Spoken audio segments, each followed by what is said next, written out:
प्रमोद, उदयपुर में आज क्या हालात हैं? वहां भी बंद का आह्वान किया गया है, कितना असर देखने को मिल रहा है?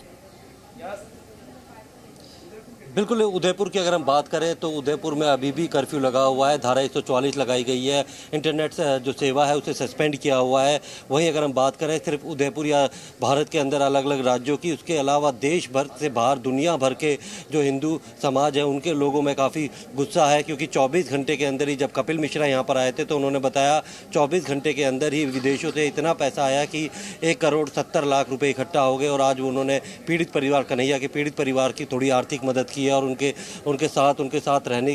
का भरोसा जताया है, उनकी पढ़ाई का खर्चा उठाने की बात की है। वहीं अगर इस मामले में लगातार लोग आ रहे हैं, उन्हें जिस तरीके से बर्बरतापूर्वक कन्हैया की हत्या की गई है और उसके बाद पूरे हिंदू समाज को डराने के लिए एक वीडियो जारी किया गया था, उसको लेकर न सिर्फ उदयपुर बल्कि राजस्थान के कई शहरों में और पूरे देश के कई इलाकों में जो है वो वहाँ पे इसका असर देखने को मिल रहा है। वहीं इस मामले में अगर जाँच की बात करें तो 4 आरोपी जो है NIA की गिरफ्त में आ गए हैं। उन्हें आज NIA कोर्ट में पेश करके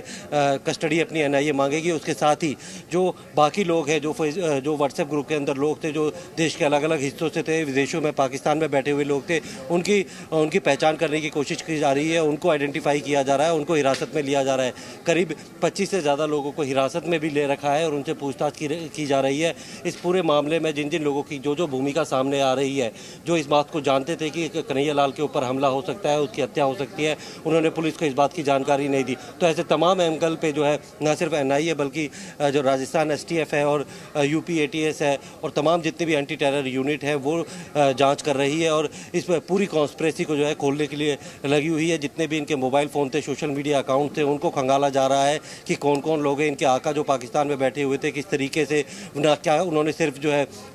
जो गौस और रियाज को ही किसी तरीके के आदेश दिए थे या फिर अपने बाकी साथियों को, दूसरे राज्यों के लोगों को भी इस तरीके के आदेश दिए थे कि वो इसी तरीके की घटना को अंजाम देने के बाद एक दहशत का माहौल जो है वो हिंदुस्तान में पैदा कर सके। तो इन तमाम चीजों को देखते हुए कई पहलुओं को लेकर NIA जो है बहुत तेजी से इस जांच को आगे बढ़ा रही है। विशाल भी हमारे साथ हैं। विशाल, और एक बात तो बिल्कुल स्पष्ट हो चुकी है कि पाकिस्तान का जो कनेक्शन जुड़ता हुआ इसमें नजर आ रहा है, किस तरह से जो पाकिस्तान के हैंडलर्स हैं वहां से ये आदेश जारी किए जा रहे थे और जहर भरने की कोशिश कि पूरे देश में ऐसा धमाका कर दो, उस दिशा में भी बातें आगे बढ़ती हुई ये दिखाई देता है कि पाकिस्तान का कनेक्शन तो है ही, लेकिन अभी परतें खुलनी बाकी हैं। और इस नेक्सस में कौन कौन लोग शामिल हैं? बिल्कुल मीमांसा, क्योंकि उदयपुर की जो घटना हुई है, जिस तरीके से इस पूरे हत्याकांड को अंजाम दिया गया है, उसके बाद से खासतौर पर जांच एजेंसियों के सामने चुनौती इसी बात को लेकर है कि इन दोनों हत्यारों के पीछे कौन कौन लोग शामिल थे और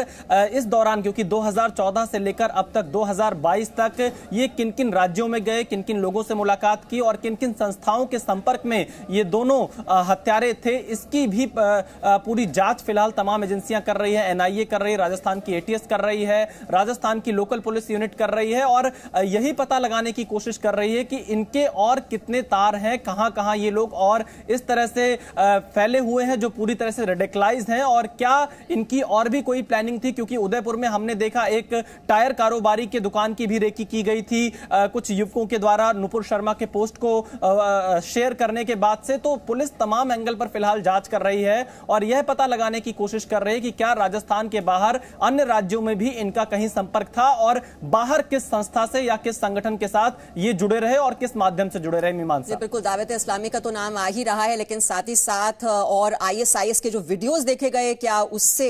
ये भड़काने की इनको कोशिश की गई, ये भी पता लगाने की कोशिश की जा रही है।